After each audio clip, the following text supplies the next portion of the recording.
Good afternoon मेरे सभी प्यारे बच्चों। मैं राजेश त्रिपाठी महात्मा गांधी शिक्षण संस्थान में आप सभी का स्वागत करता हूं। मेरे प्यारे बच्चों, जैसा कि आप सभी को यह मालूम है कि संपूर्ण विश्व वैश्विक महामारी कोविड-19 से अस्त व्यस्त है और जिसके कारण पूरे विश्व की सभी सामूहिक गतिविधियों पर पूर्णतया रोक लगा दी गई है और हम सभी लोगों को सामाजिक दूरी बनाते हुए और मानसिक लगाव रखते हुए महात्मा गांधी शिक्षण संस्थान ने आप सभी लोगों के लिए YouTube के माध्यम से ऑनलाइन क्लासेस देने जा रहा है। मुझे आशा और विश्वास है आप हमारे इस चैनल को ज्यादा से ज्यादा सब्सक्राइब करेंगे और इस YouTube चैनल से आप लोग लाभान्वित होंगे। धन्यवाद। गुड आफ्टरनून मेरे सभी प्यारे बच्चे, मैं महात्मा गांधी शिक्षा संस्थान में आप सभी का स्वागत करता हूं। मेरे प्यारे बच्चों, आज मेरा पहला क्लास है, इसलिए आप लोग आज बहुत ध्यानपूर्वक मेरी बातों को सुनेंगे और उसका अनुसरण करेंगे। आज मैं इंटरमीडिएट का एक चैप्टर प्रतिलोमी त्रिकोणमितीय फलन बताने जा रहा हूं, उसको आप लोग ध्यानपूर्वक देखिए। जैसे कि बेटा, आप लोगों को प्रतिलोमी त्रिकोणमितीय फलन पढ़ने से पहले आप लोगों को यह जान लेना है कि त्रिकोणमितीय फलन क्या होता है। जब तक आप त्रिकोणमितीय फलन के बारे में नहीं जानेंगे तब तक आप प्रतिलोमी त्रिकोणमितीय फलन नहीं जान पाएंगे। इसलिए हमारे प्यारे बच्चों, आप लोगों को 10th और 11th में त्रिकोणमितीय फलनों के बारे में मेरे द्वारा बताया गया है। आप उसको ये बात अवश्य देख लेंगे। यदि किसी भी प्रकार की उसमें दिक्कतें आएंगी तो कमेंट बॉक्स के माध्यम से आप उसका निदान करा सकते हैं। जो आज मैं आप लोगों को पढ़ाने वाला हूं वो प्रतिलोमी त्रिकोणमितीय फलन पढ़ाने जा रहा हूं। आइए देखा जाए प्रतिलोमी त्रिकोणमितीय फलन क्या है।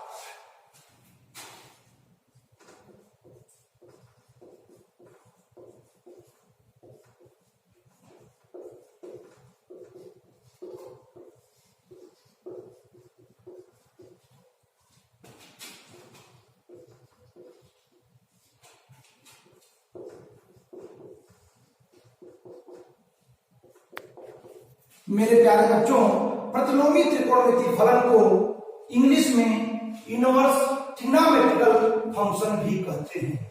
बात समझ आ गई? मेरे प्यारे बच्चों, इंग्लिश में प्रतिलोमी त्रिकोणमितीय फलन को इनवर्स ट्रिग्नोमेट्रिकल फंक्शन भी कहते हैं। तो आते हैं, आप लोगों को यह पता होगा कि यदि sin थीटा बराबर x लिखा हो तो इसका अर्थ क्या है। अगर आप लोगों को दे दिया जाए कि साइन थीटा बराबर x तो कर दिया जाए इसका अर्थ क्या है, तो आप बताएंगे कोण थीटा के लिए, कोण थीटा के लिए, कोण थीटा के लिए साइन का मान x ऐसा आप बोलोगे। मेरे प्यारे बच्चों, यदि आपको कह दिया जाए कि साइन थीटा बराबर x का अर्थ क्या होगा तो आप ये बताओगे कि कोण थीटा के लिए जो साइन है उसका मान x होगा। इसी क्रम में आप इसी को दूसरे रूप में ऐसा भी कर सकते हैं कि कोण जिसका साइन x है वो क्या होगा। ऐसा कोण जिसका साइन का मान x है वो क्या होगा, तो आप बता सकते हो कि theta equal to sine inverse x होता है। मेरे प्यारे बच्चों, इसी प्रकार अन्य भी बहुत सारे प्रतिलोमी त्रिकोणमितीय फलन हैं, जैसे cos inverse x, tan inverse x, cosec inverse x, sec inverse x and cot inverse x। ये बहुत सारे त्रिकोणमितीय फलन हैं जिसको आप आसानी से परिभाषित कर सकते हैं। इन सभी फलनों को आप वृत्तीय फलन भी कहते हैं। इन सभी फलनों को वृत्तीय फलन भी कहा जाता है। वृत्ति फलन भी कहते। तो मेरे प्यारे बच्चों, इस फलन का नाम वृत्ति फलन भी है।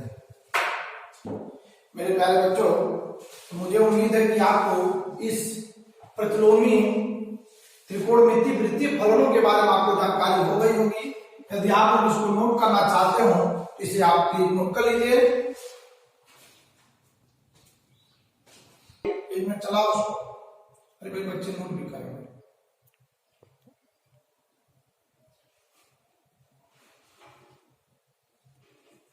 हाँ प्यारे प्यारे बच्चों, उम्मीद आप ये नोट कर लिए होंगे। अब अगला जो बताना मुझे है वो प्रतिलोम त्रिकोणमितीय फलनों के मुख्य मान के लिए सारणी बनाई जाएगी। मेरे प्यारे बच्चों, अब आपको मैं प्रतिलोम त्रिकोणमितीय फलन के मुख्य मान कैसे ज्ञात करना है उसके लिए सारणी के माध्यम से मैं आपको समझाऊंगा। उस सारणी को आप विद्युत जानेंगे। आप रेडी भी डाल सकते हैं।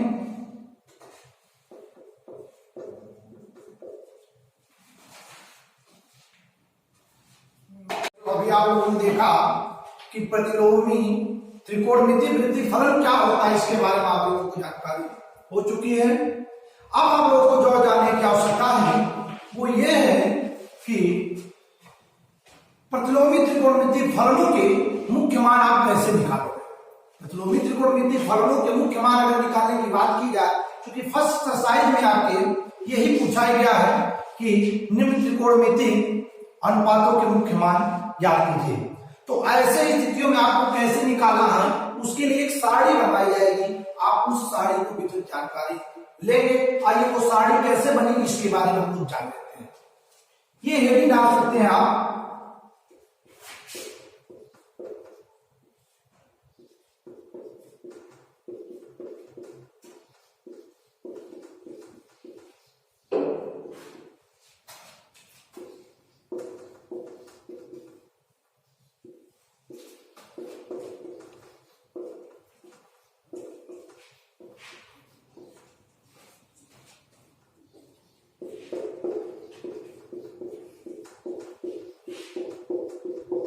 मेरे प्यारे बच्चों, आप ये निकाल सकते हैं कि प्रतिलोमी त्रिकोणमितीय फलनों के मुख्य मान के लिए आपका सारणी क्या होता है, कैसे बनता है, इसके बारे में हम जान लेते हैं। ये फलन है,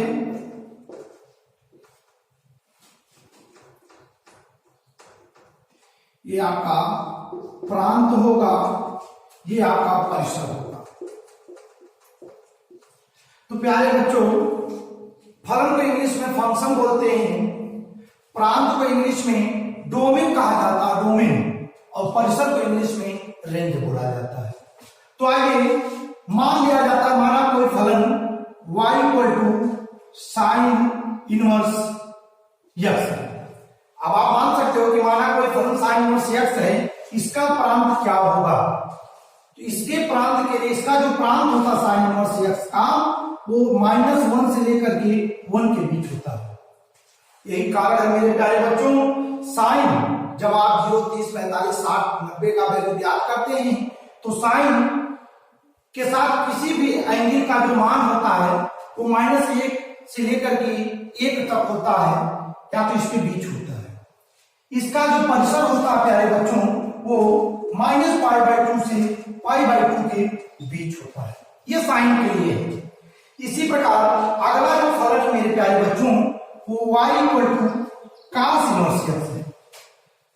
तो y इक्वल टू जो cos इनवर्स x है, इसका जो आपका प्रांत होगा वो भी -1 से लेकर के 1 के बीच होता है, और इसका जो परिसर होता है बेटा 0 से लेकर के π के बीच होता है। इसका जो परिसर होगा वो 0 से π तक होता है। इसी क्रम में अगला जो फलन होता है y equal to cosec inverse x जो होता है, इसका जो बेटा प्रांत होता है वो r -1 से 1 के बीच होता है, और इसका जो परिसर होता है वो प्यारे बच्चों -π/2 से π/2 के बीच माइनस 0, अर्थात इसके बीच जो 0 होता है वो नहीं लिया जाता है। इसके बीच जो 0 होगा वो इसके परिसर में नहीं लिया जाता है। शेष माइनस π/2 से लेकर के π/2 तक इसके परिसर को लिए जाते हैं। इसी प्रकार y equal to sec inverse x के लिए जो होता है, इसका जो प्राप्त होगा वो होगा r माइनस 1 से 1 के बीच होगा, और इसका जो परिसर होगा बेटा वो π/2 से π/2। इसमें जो है, इसमें केवल इसके बाद प्यारे बच्चों आपका अगला जो फलन आता है वो y equal to sec inverse x आता है। y इक्वल टू जो सेक इनवर्स x होता है, इसका प्रांत r माइनस 1 से 1 के बीच होता है, और इसका जो परिसर होता है वो 0 से पाई होता है, जिसके बीच में π/2 को नहीं लिया जाता है। इसका जो परिसर होता है सेक इनवर्स x का, उसका परिसर 0 से पाई तक होता है, परंतु π/2 जो बीच में आता है उसको नहीं लिया जाता है। इसी क्रम में अगला जो फलन होता है y equal to tan inverse x लिया जाता है। तो y इक्वल टू जो tan इनवर्स x का जो प्रांत होता है बेटा, सभी रियल नंबर होते हैं। जितने भी वास्तविक संख्याएं हैं वो tan इनवर्स x का प्रांत होता है। बात समझ आ गई। इसके बाद जो इसका परिसर होता है, पहले एक आप लोग करें,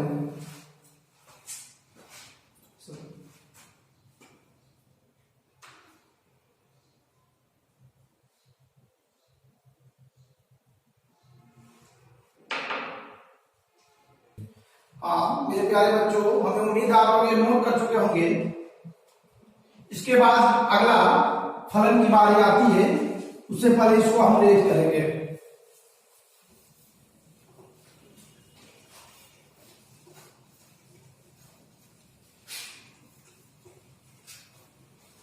आते हैं, पुनः वही आपको बताया जाएगा y equal to tan inverse x का जो प्रांत होता है वो सभी रियल नंबर को tan इनवर्स x का प्रांत कहा जाता है, और इसका जो परिसर होता है वो पाई से माइनस π/2 के बीच होता है बेटा।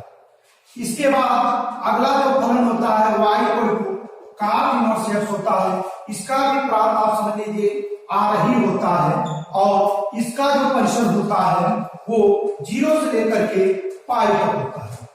तो मेरे प्यारे बच्चों, यही आपका प्रतिलोमी त्रिकोणमितीय फलन के मुख्य मान ज्ञात करने के लिए सारणी है, जिसको आप लोगों को विधिवत जानना होगा। जब तक ये सारणी के बारे में आप नहीं जानेंगे तब तक आप किसी भी प्रतिलोमी त्रिकोणमितीय फलनों के मुख्य मान को आप ज्ञात नहीं कर सकते हैं। तो प्यारे बच्चों, इस सारणी को आप लोग विधिवत नोट करिए और इसको तैयार होना चाहिए प्रेम में।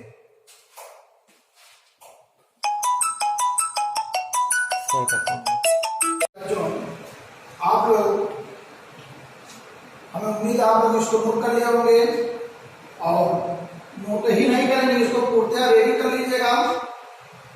इसके बाद जो अगला आपको ये बताना है वो प्रतिलोमी त्रिकोणमितीय फलनों के गुणधर्म। अब अगला जो स्टेप आता आपका कि प्रतिलोमी त्रिकोणमितीय फलनों के गुणधर्म क्या होते हैं, इसके बारे में आपको जानकारी देते हैं।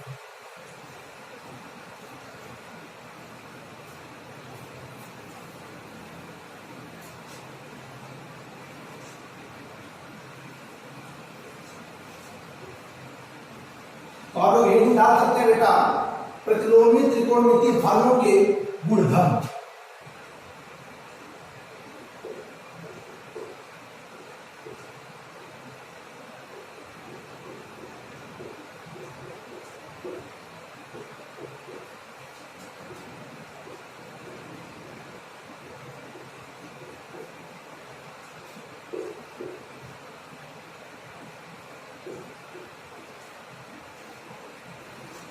इसको इंग्लिश में property of inverse trigonometrical function बोलते हैं। आइए प्यारे बच्चों, प्रतिलोमी त्रिकोणमितीय फलन में जो पहला गुणधर्म है, इसी के माध्यम से एक्सरसाइज नंबर फर्स्ट आपका सॉल्व हो जाएगा। तो आइए क्या होता है इसके बारे में जानते हैं। पहला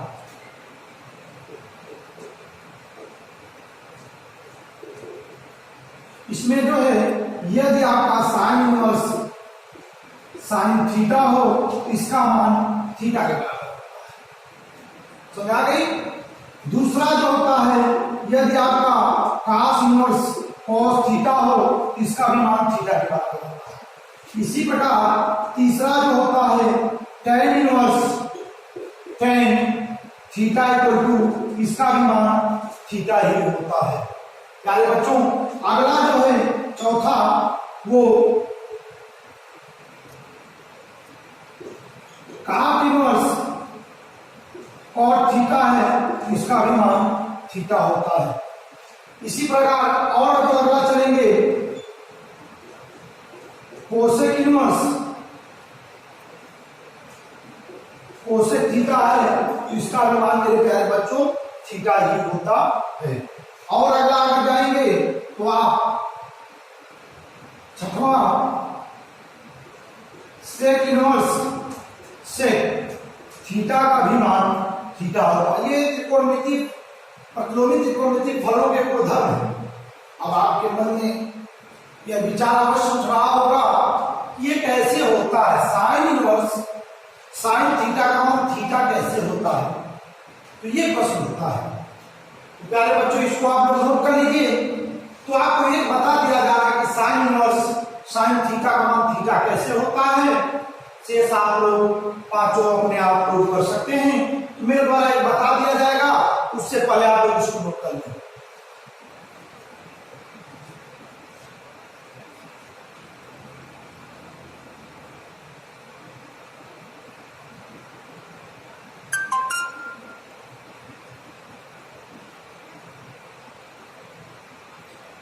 हाँ तो प्यारे बच्चों उम्मीद है कि आप लोग इसे समझ गए होंगे। आइए गुणधर्म पहले का पहला कैसे प्रूव किया जाएगा इसके बारे में हम लोग जानते हैं कि साइन इनवर्स साइन थीटा का मान कैसे थीटा होता है। इसके लिए आपको एक छोटी सी प्रक्रिया करना पड़ेगा। कैसे देखिए मान लेंगे मेरे प्यारे बच्चों आपको मानना पड़ेगा माना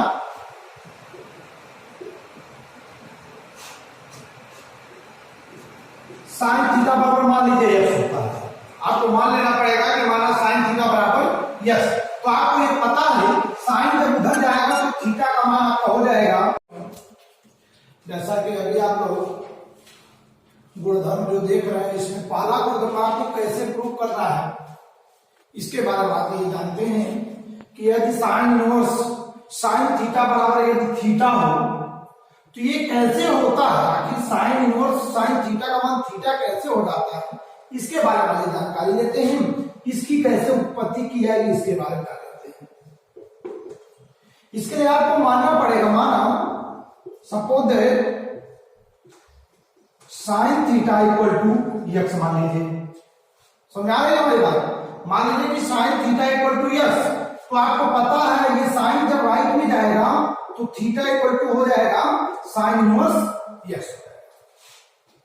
अब प्यारे बच्चे ऊपर से x का वैल्यू जो माने हैं वही ऊपर से x का वैल्यू इसमें लाकर के पुट कर देंगे। अर्थात जब ऊपर से x का मान पुट करेंगे तो theta equal to sine inverse ऐसे ही रहेगा। जो ये x का मान है आपका यही लाकर पुट कर देंगे कि हो जाएगा साइन थीटा। अब आप इसको देखिए यही चीज आ गया था। तो इसी प्रकार शेष अन्य भी जो पांच प्रथम गुणधर्म में अन्य जो पांच त्रिकोणमिति अनुपात हैं इसी तरीके से उनके भी मान आप निकाल सकते हैं। तो प्यारे बच्चों इसको आप नोट कर लीजिए। हमें उम्मीद है शेष अन्य प्रथम गुणधर्म में जो पांच अनुपातिक संबंध इस प्रकार के हैं उनको आप स्वतः हल कर लेंगे। इसको नोट कर सकते हैं।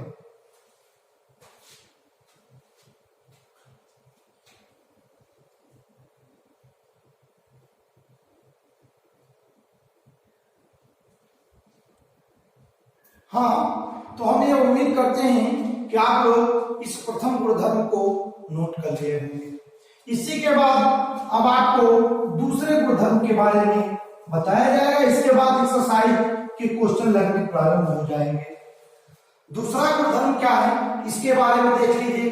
इसी का अपोजिट यदि साइन और ब्रैकेट में साइन इनवर्स थीटा हो तो इसका भी मान थीटा ही होता है।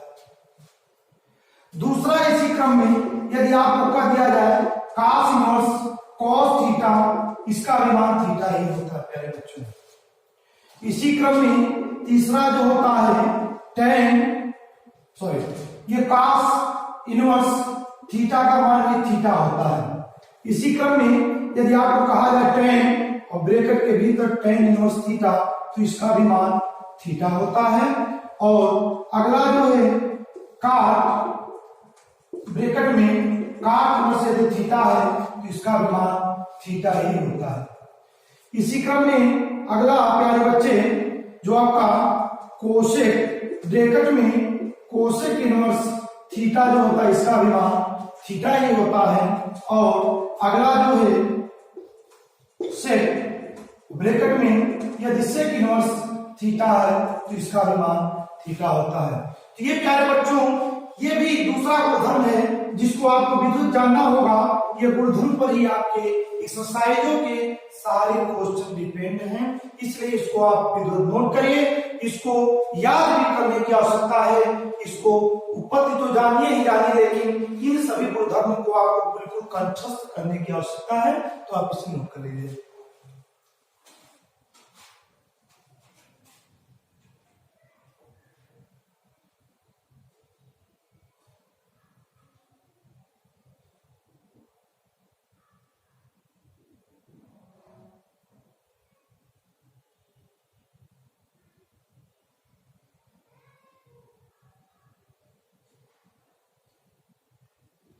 हाँ तो प्यारे बच्चों उम्मीद है आप लोग नोट कर लिए होंगे। अब आइए इनके भी एक को सॉल्व कर लिया जाए, उत्पत्ति कर लिया जाए कि कैसे ये होता है, तब आगे की बात की जाएगी। इसमें भी उत्पत्ति करते वक्त सबको वेट करना पड़ेगा, मानना पड़ेगा। कैसे देखिए, माना यहां ब्रैकेट के भीतर, वहां भी ब्रैकेट के भीतर वाला बराबर x माने थे, यहां ब्रैकेट के भीतर वाले को ही x मानना प्यारे बच्चों। तो कैसे मानना है, sine inverse theta equal to मान लेना यहां पर x। अब आपको पता है जब ये साइन इनवर्स राइट में जाएगा तो ये इनवर्स गायब हो जाता है और सीधे लिख दिया जाता है साइन थीटा। अब ऊपर से प्यारे बच्चों जो साइन इनवर्स ये साइन यक्स हो जाएगा। अब ऊपर से यक्स का जो मान आपने माना है जिसके बराबर यक्स, वही वैल्यू यहां ला करके पुट करेंगे तो देखिए क्या हो जाएगा, theta equal to sine bracket में साइन इनवर्स थीटा, जो आपका इसके बिल्कुल इक्वल हो गया। इसी प्रकार आप शेष अन्य भी जो पांचों इनवर्स ट्रिग्नोमेट्रिकल गुणधर्म के अन्य जो भी संबंध है उसको आप आसानी से ज्ञात कर सकते हैं। इसको प्लीज नोट कर लीजिए।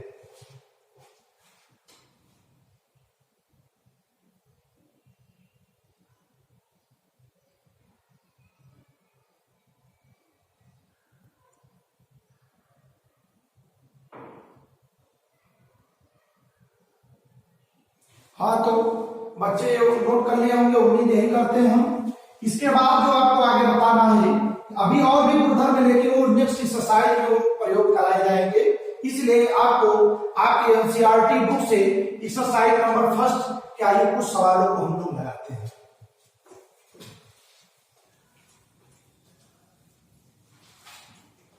तो प्यारे बच्चों एक्सरसाइज नंबर 2.1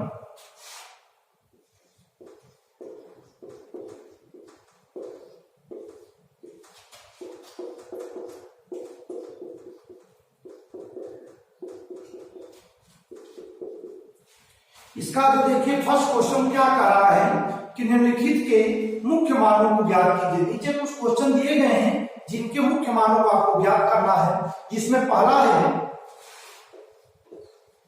साइन इनवर्स 1/2 का इसका मुख्य मान क्या होगा।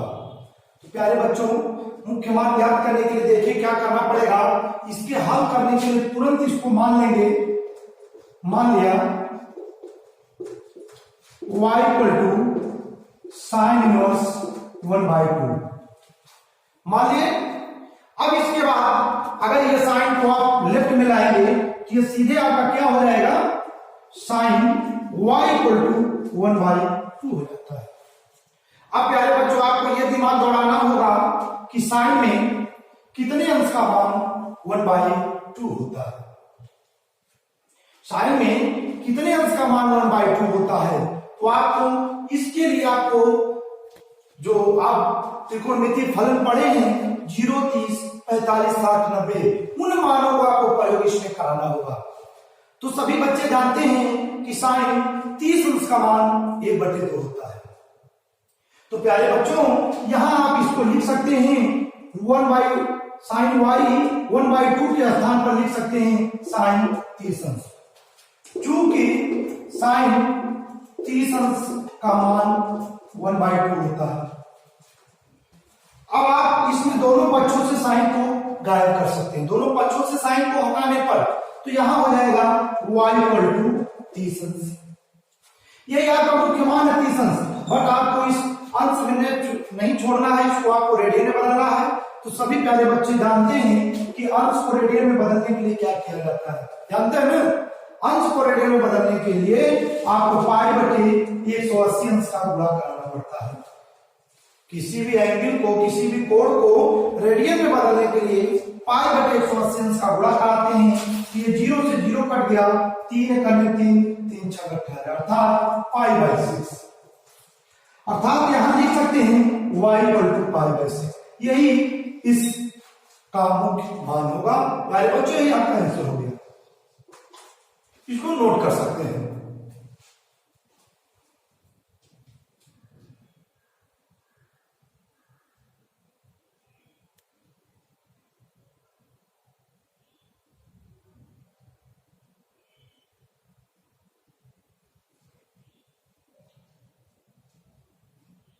हाँ, तो आगे की बात होगी, यदि यही आपको साइन इनवर्स -1/2 कर दिया जाए तब क्या स्थिति हो। तो आइए इसके बारे में हम जान लेते हैं।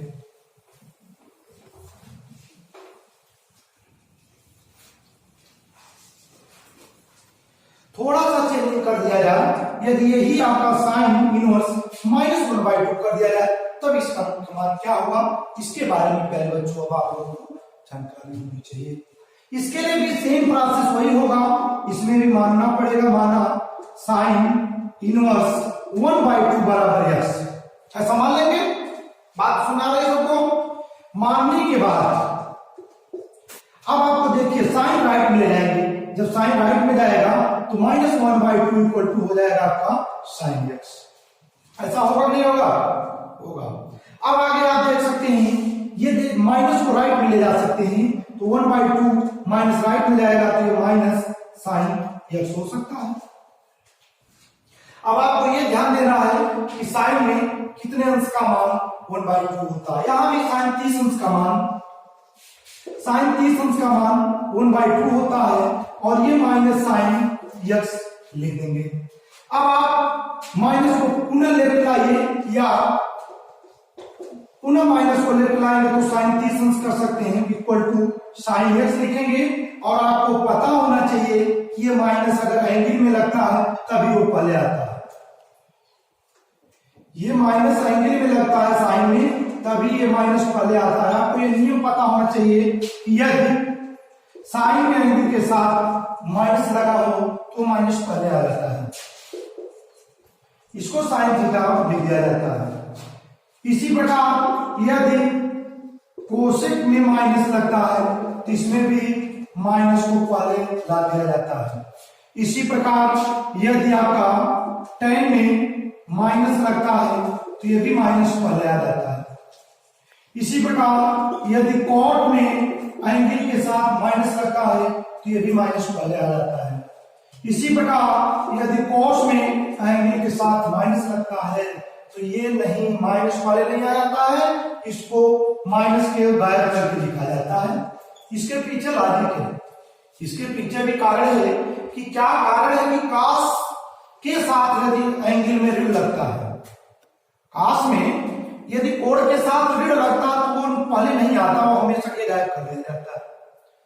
और sine cos, sine cosec, tan cot में पहले आ जाता है। इसके पीछे भी कुछ लॉजिक उसको भी अभी मेरे द्वारा आपको बताया जाएगा। यदि सेक के साथ कोड में माइनस लगता है तो ये भी माइनस गायब कर दिया जाता है। इसके पीछे एक छोटा सा लॉजिक है। आप लोगों ने एसटीसी फार्मूला पढ़ा ही होगा, अष्टक रूल। सीबीएसई बोर्ड वाले उसको आर स्कूल टू कॉलेज फार्मूला के नाम से जानते हैं। यूपी बोर्ड वाले उसको अष्टक रूल पढ़े होंगे।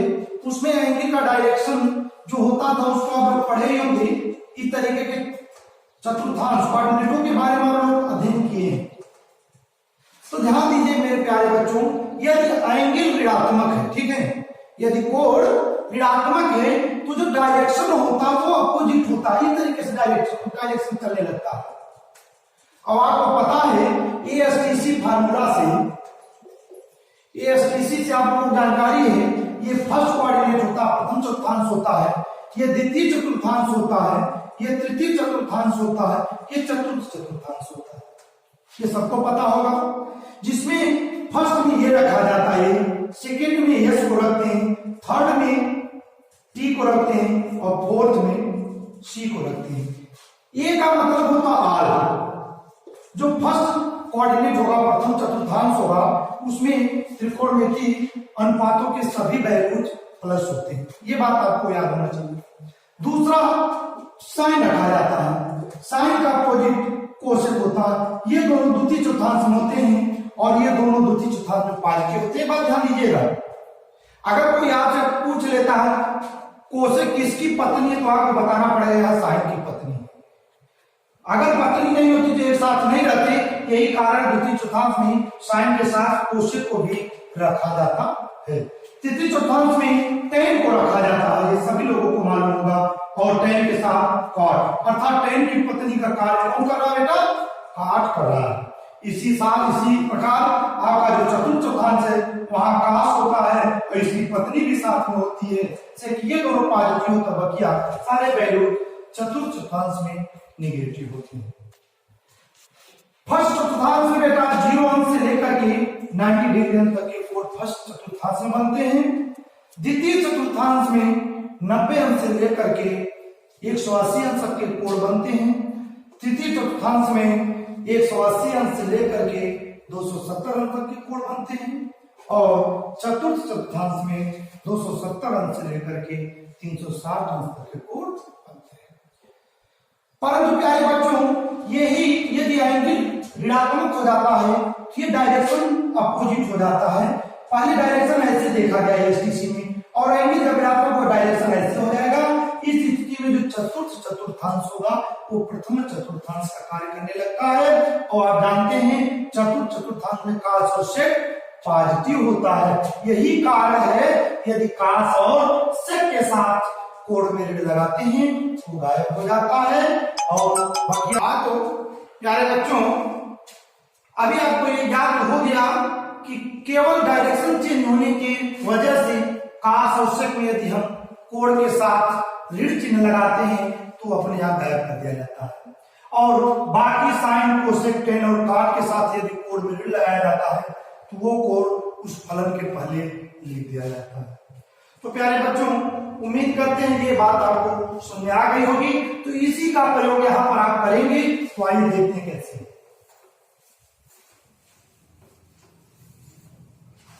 अब प्यारे बच्चे, आप इनमें दोनों पक्षों से साइन को गायब कर सकते हैं। जब दोनों पक्षों से आपका साइन गायब होगा तो बचेगा क्या? 30 अंश इक्वल टू एक्स बचेगा। अभी आपको कोण को रेडियन में बदलने के लिए बताया गया है कि किसी भी कोण को रेडियन में बदलने के लिए π/180 अंश का गुणा करना पड़ता है। तो जब आप ये गुणा कराएंगे तो देखिए 0 से 0 कटेगा, 3 × 3 3 6 18, अर्थात 30 अंश को जब रेडियन में बदलेंगे तो π/6 हो जाता है। अर्थात x इक्वल टू -π/6 इसका मुख्य मान होगा। तो प्यारे बच्चों, ऐसे ही आपको इस एक्सरसाइज नंबर 2.1 के सभी क्वेश्चन आपको लग जाएंगे। एक क्वेश्चन और बता दिया जा रहा है। और आज के क्लास में बस इतना ही। हम उम्मीद करते हैं कि नेक्स्ट क्वेश्चन आप लोग लगाएंगे। यदि कोई क्वेश्चन फंसता है तो आप अपने व्हाट्सएप ग्रुप के माध्यम से उस क्वेश्चन को हमसे अवश्य पूछेंगे। तो आइए क्वेश्चन और बताया गया है जो आपकी एनसीईआरटी बुक में दूसरा क्वेश्चन है वो cos इनवर्स √3/2 है। cos इनवर्स √3/2 है। अब इसके मुख्य मान कैसे निकाले जाएंगे प्यारे बच्चों, इसके बारे में जानते हैं। एक बात याद रखना है कि ये मुख्य मान तभी ज्ञात हो सकते हैं जब आपको 0, 30, 45, 60 और 90 अंश के वैल्यू पूर्णतया ज्ञात होंगे, तभी आप इसको निकाल सकते हैं, अन्यथा आप नहीं निकाल पाएंगे। तो हम उम्मीद करते हैं आप लोग 0, 30, 45, 60 और 90 अंश के मान अवश्य आप लोग निकाल करके याद कर लेंगे, क्योंकि ये 10th एंड 11th का सिलेबस है जो आपको पढ़ा दिया गया है। आइए प्यारे बच्चों, अब cos इनवर्स कड़ी में 3/2 का मुख्य मान कैसे निकाला जाएगा इसके बारे में चर्चा किया है। इसके लिए आप तुरंत जो है मान लेंगे, माना